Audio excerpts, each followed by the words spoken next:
Ito nga pala ang men's tote bag natin, pero I think unisex 'to. So, pwede mo siya gamitin as hand carry lang. Pwede rin dito sa kilikili, 'di ba? So, ang maganda dito guys, napaka-aesthetic ng datingan natin, pero hindi lang basta maporma, napakaganda pa ng quality nito dahil makapal yung leather niya, textured pa nga.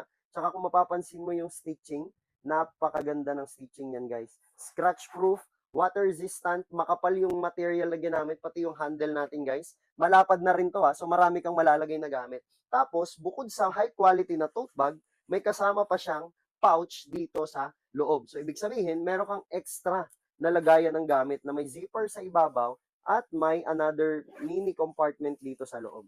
Ayan, so dito sa loob, pwede mo ilagay yung mga maliliit mong gamit para hindi siya mawala or maipit. Kasi dito, madalas, ang nilalagay natin sa napakalaking space na to, di ba? Pwede mo lagyan kasi ito ng mga iPad, mga libro, mga notebook, mga binder, mga kung ano ng mga malalaking gamit natin, pati mga laptop, di ba? So, kung gusto mo ng ganito, para meron kang 2-in-1, di ba? Tote bag plus pouch, click mo yung yellow basket dyan sa baba para makapag-checkout ka na rin